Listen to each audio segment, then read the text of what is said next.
सो ईशा, जब आप एक ऑटिस्टिक कैरेक्टर निभाती हैं, किरदार निभाती हैं ना, देयर इज स्पेशल मैनरिज्म होती है, एक उनका बॉडी लैंग्वेज होती है। इसके लिए प्रिपरेशन आपने कैसे की? सो ऑटिज्म के स्पेक्ट्रम बहुत अलग अलग होते हाँ। हैं, राइट?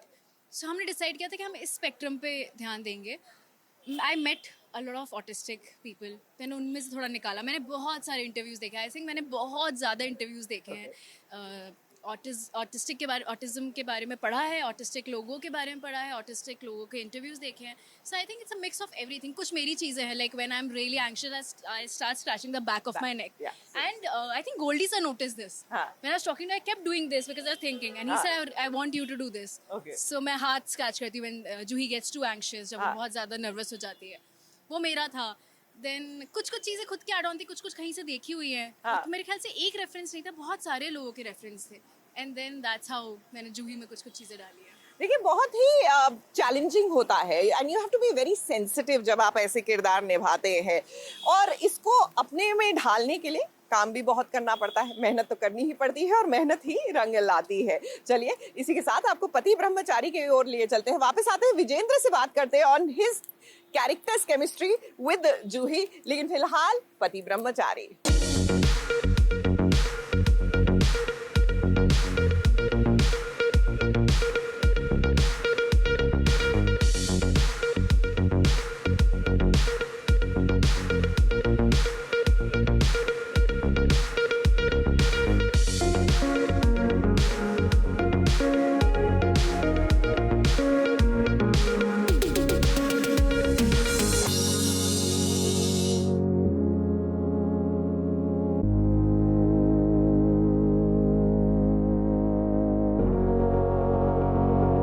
आंखों पर काला चश्मा लगाकर, मुंह पर गमछा बांधकर थाने में आ गए हैं सूरज बाबू। ये सूरज खुद एक आईएएस ऑफिसर है और उनकी पत्नी ईशा भी आईपीएस ऑफिसर। लेकिन देखिए, हालत तो ऐसी हो गई है कि इन्हें मुंह छुपाना पड़ रहा है। उसकी वजह ये है कि सूरज आईएएस ऑफिसर से एक गुंडा बन गया है, यानी कि दादा भाई।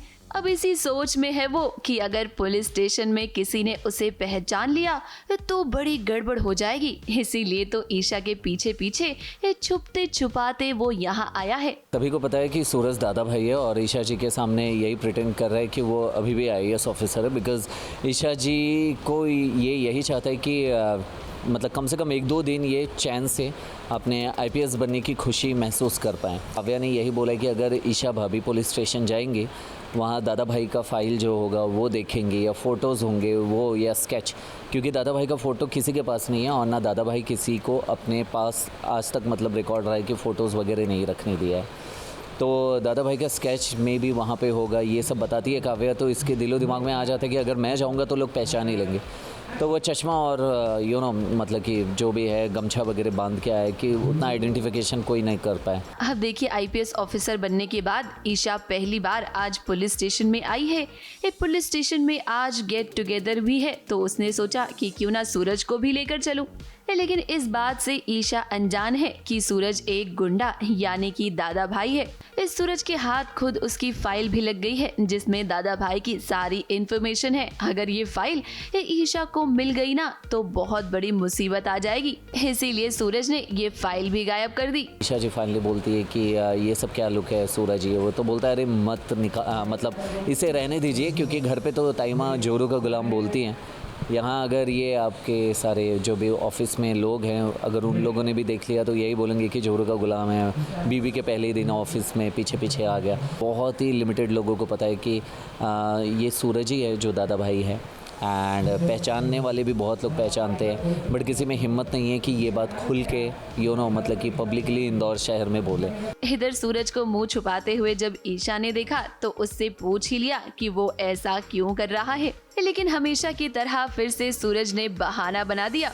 अब देखिए, सूरज माना हमने कि सभी दादा भाई से डरते हैं, इसीलिए अभी तक ईशा के सामने ये बात नहीं आई है। लेकिन ये बात छुपने वाली बात नहीं है। आज नहीं तो कल ईशा को ये बात पता चल ही जाएगी। तो बताइए, तब आप ईशा को क्या मुंह दिखाएंगे?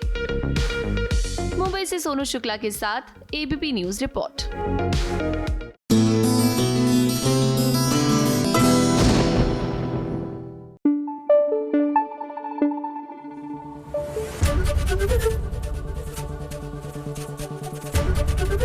एबीपी न्यूज आपको रखे आगे।